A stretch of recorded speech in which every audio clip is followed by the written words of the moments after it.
In the famous Dragon's Fist Martial Arts Academy, every student dreamed of glory. They all wanted power. That moment their name would be spoken with awe. The very air was thick with ambition, a crackling energy of sweat, effort, and the constant thwack of fists hitting pads. It was a place where legends were supposed to be born. But in this world of noise, of powerful kiais and shouts of exertion, no one ever noticed the old janitor. He was the one who cleaned up their sweat and wiped away their chalk dust.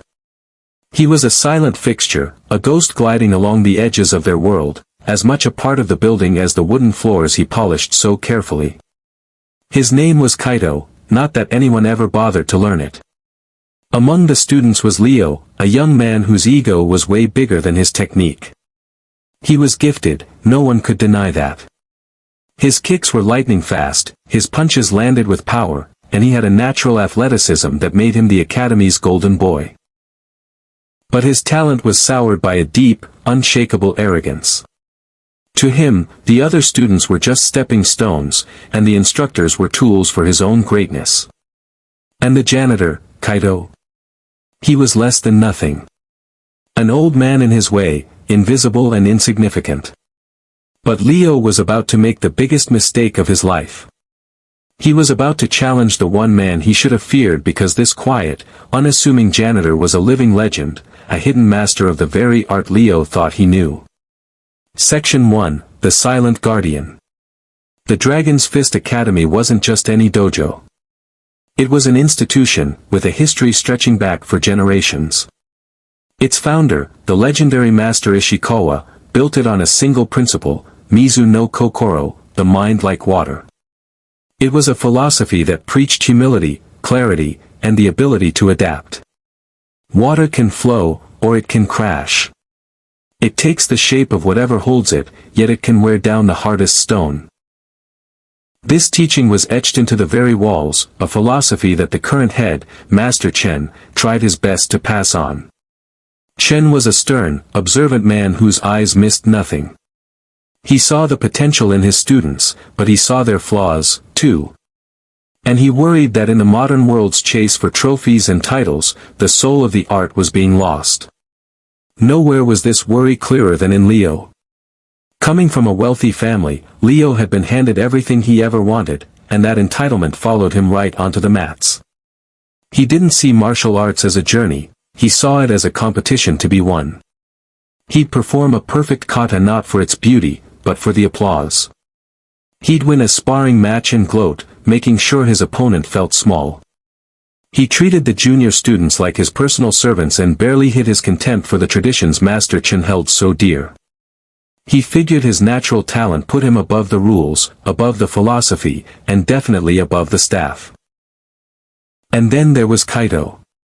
Day in and day out, he arrived before the first student and left long after the last one was gone.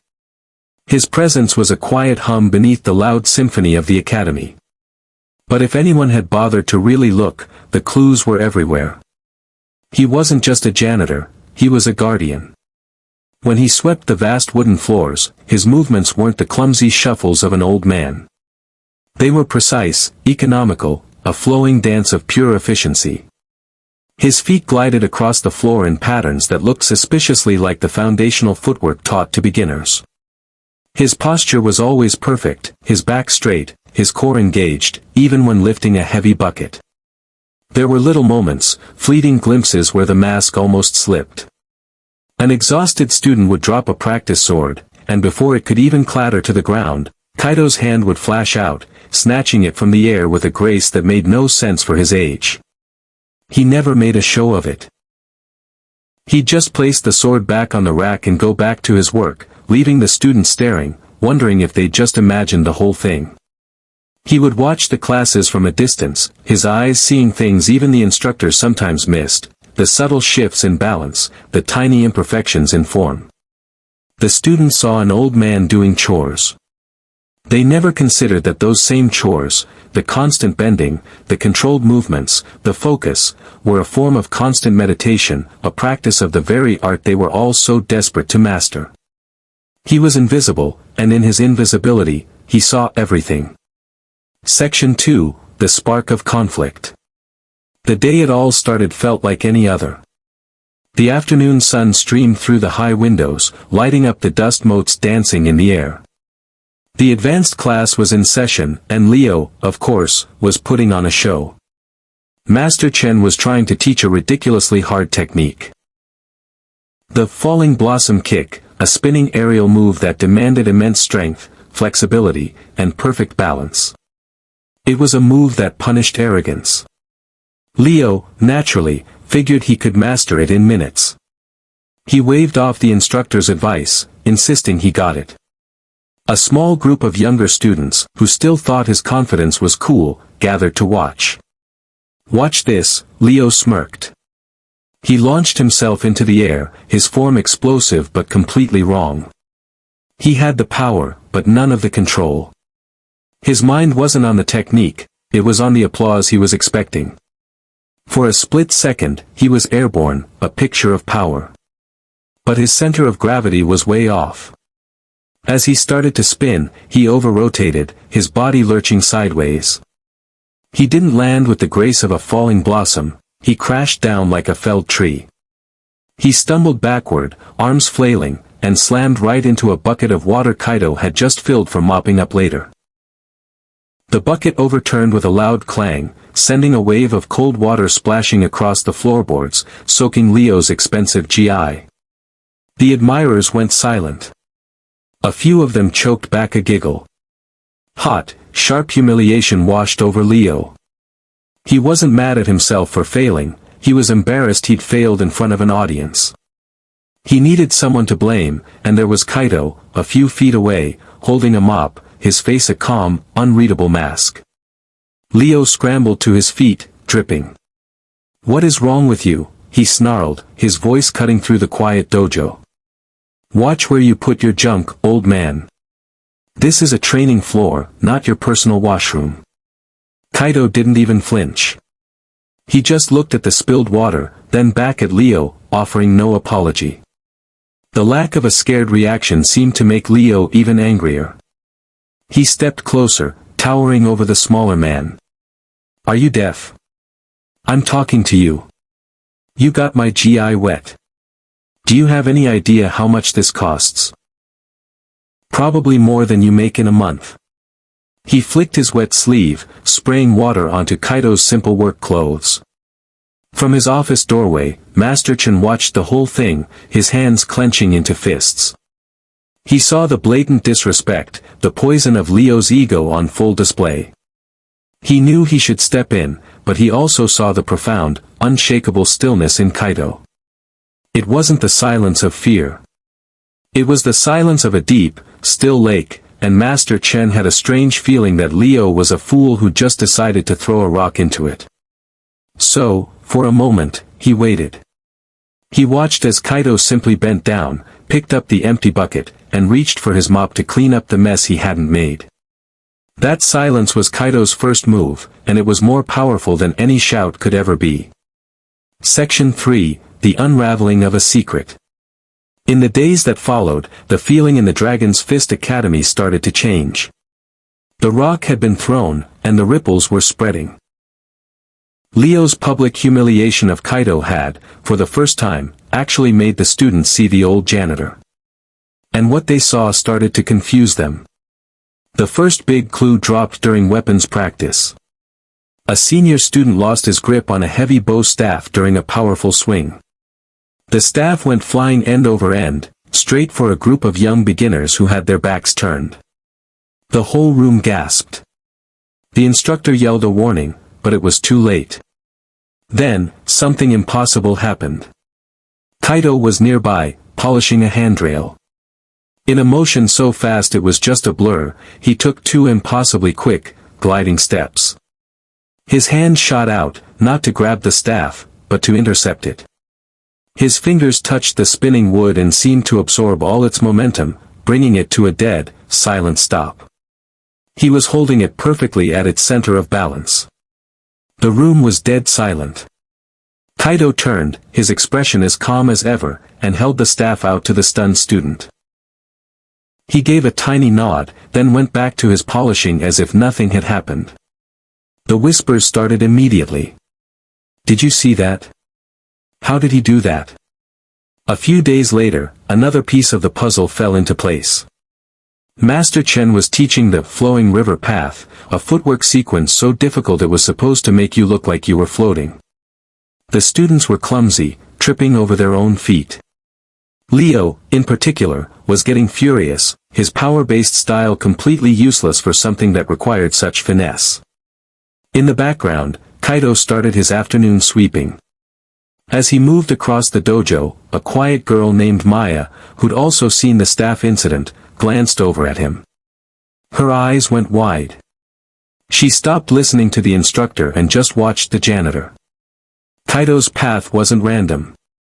As he moved around students and equipment, his feet were gliding, his body swaying, his balance flawless.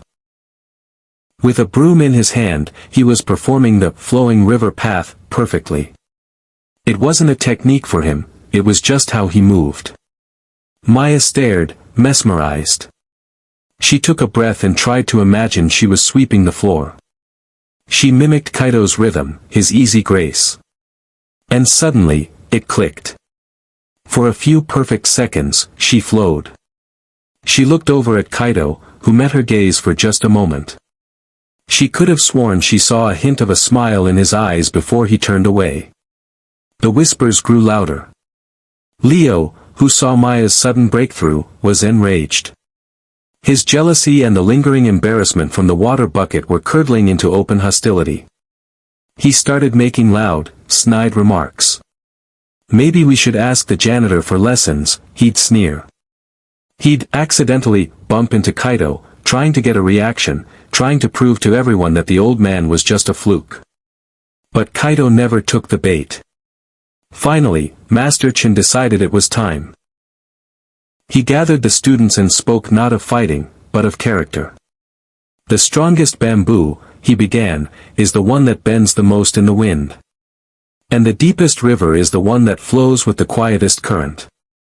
As he spoke, he looked directly at Leo, then his gaze drifted to the back of the room, where Kaido was quietly polishing a window. The message was lost on Leo, but for Maya and a growing number of others, the pieces were snapping into place. Kaido wasn't just a janitor. He was a riddle. And everyone could feel the answer was about to be revealed. Section 4, the climax, the unmasking. The day's last class was over. The setting sun cast long shadows across the dojo floor. Most students had left, but a few remained, Leo and his little group of followers, Maya and some other seniors, who stayed behind with a feeling that something big was about to happen. And there was Kaido, sweeping the floor, the soft shush-shush of his broom the only sound. Leo had been stewing all day. The whispers, Maya's respect for the janitor, Master Chen's pointed parable, it had all pushed him to the edge. He saw his status slipping away, being stolen by an old man with a broom. He had to shatter the myth. He strode to the center of the floor, blocking Kaido's path. The sweeping stopped.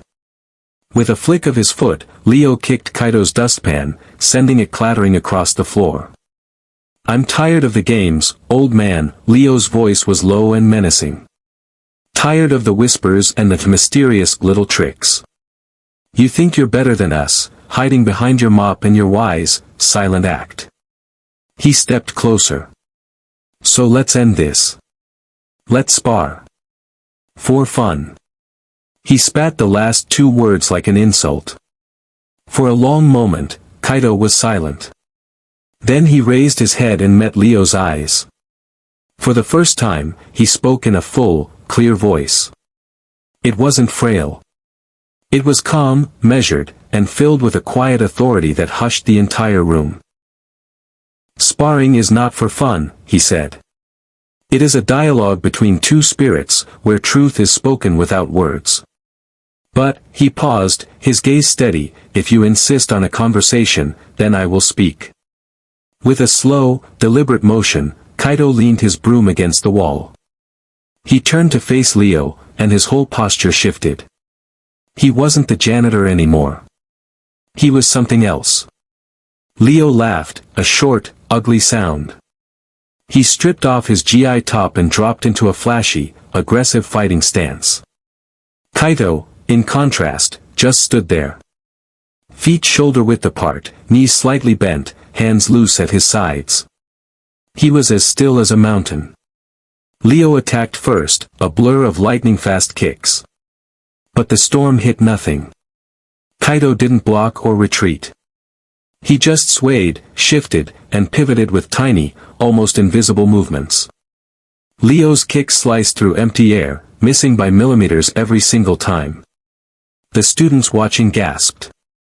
Leo was fighting a ghost. Frustration made Leo sloppy.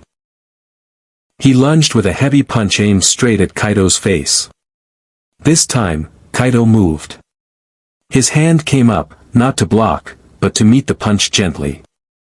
His fingers brushed Leo's forearm, and in that one touch, a universe of skill was unleashed. Kaito redirected all of Leo's momentum, spinning him completely off balance. Leo's own power sent him spiraling to the floor. Kaito stood over him, his expression more disappointed than triumphant. "Your foundation is weak because your spirit is arrogant," Kaito said, his voice soft. "You fight to defeat others. You should be fighting to understand yourself." He offered a hand to help Leo up. To Leo, this was the ultimate insult. He slapped Kaito's hand away and scrambled to his feet. "You old fraud," he screamed, charging with a wild, clumsy haymaker. Kaito sighed. He stepped forward, inside the arc of the punch. One hand gently deflected the blow. His other hand, open-palmed, moved forward with almost no speed at all and tapped Leo on the chest. It wasn't a strike. It was a touch. But Leo froze. His eyes went wide. All the air vanished from his lungs. The rage on his face was replaced by utter confusion, then pain, as his whole body locked up. He didn't fall, he folded, collapsing at Kaito's feet, gasping for air that wouldn't come. The defeat was absolute, swift, and completely baffling. The dojo was plunged into a deep silence, broken only by Leo's desperate wheezing. The dialogue was over. The truth had been spoken. In the doorway, leaning against the frame, was Master Chen. On his face was not surprise, but deep, solemn respect. The secret was out. Section 5, The Aftermath. The silence in the dojo was thick with awe and a dawning, monumental understanding. The students who had watched were frozen, trying to reconcile the humble janitor with the undeniable master before them. Maya had tears of pure awe streaming down her face. On the floor, Leo finally managed to draw a ragged breath. The paralyzing pain was fading, replaced by the colder ache of his shattered ego. Everything he had built his identity on was an illusion. He pushed himself to his knees and looked up at Kaito, who watched him with a sad patience. All the arrogance was gone from Leo's eyes, replaced by a gaping void of shame. In a choked whisper, he managed a single word, "How?" Kaito glanced at Master Chen, who gave a slow, deliberate nod. The time for secrets was over. "This school," Kaito began, his voice now gentle, like a teacher's, "is the Dragon's Fist." It was named by its founders. One was Master Ishikawa. I was the other. A collective gasp went through the room. Leo's head snapped up, his eyes wide with disbelief. "We built this school on humility and respect," Kaito continued. "I was the dragon. But years ago, after my wife passed, the fire for leading left me.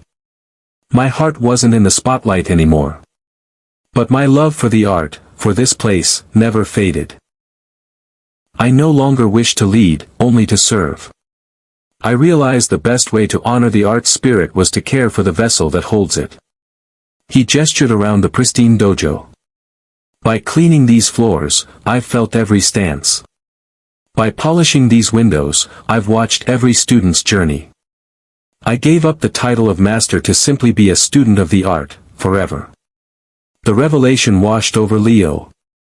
He wasn't just beaten by a janitor. He was beaten by the very soul of the academy. With tears of shame now streaming down his face, He lowered his head until his forehead touched the floor in the deepest bow of respect. "Master," he choked out. "Forgive me." Section 6, Resolution. Kaido looked down at the boy who had tormented him and saw not an enemy, but a student at the start of his true first lesson. He bent down and placed a gentle hand on Leo's shoulder. "Get up, son," he said softly. "The first step to wisdom is admitting you've been a fool. Your journey starts now." He helped the shaking Leo to his feet. Then, as if nothing extraordinary had happened, Kaido picked up his broom, retrieved his dustpan, and began to sweep. He was the janitor once more, a quiet man doing his quiet work. But everything had changed. The air was now charged with reverence. From that day on, no one at Dragon's Fist ever saw Kaido the same way again. He was still the janitor, but now he was seen. Students would stop and bow as he passed, a gesture he always returned with a gentle nod. The dojo floors became spotless, as students began cleaning up after themselves as a sign of respect. And Leo? He transformed. The arrogance was gone, replaced by a quiet, fierce dedication. He became the most humble student in the academy, always the first to arrive and the last to leave. He finally understood that true mastery wasn't about having the strongest fist, but the most centered spirit and the quietest mind. The academy had finally learned its most important lesson, not from a class, but from the day a cocky student made the mistake of challenging the janitor. CTA. If you enjoyed this story of a hidden master, don't forget to like and subscribe for more tales of hidden strength and earned respect. Let us know in the comments, what do you think was the most important lesson Leo learned that day? Conclusion. And so, the Dragon's Fist Academy truly became a place of higher learning, where the spirit of the art thrived. All because one arrogant young man challenged a janitor he thought was nothing, and in doing so, discovered that the quietest, most unassuming people often carry the greatest legends within them.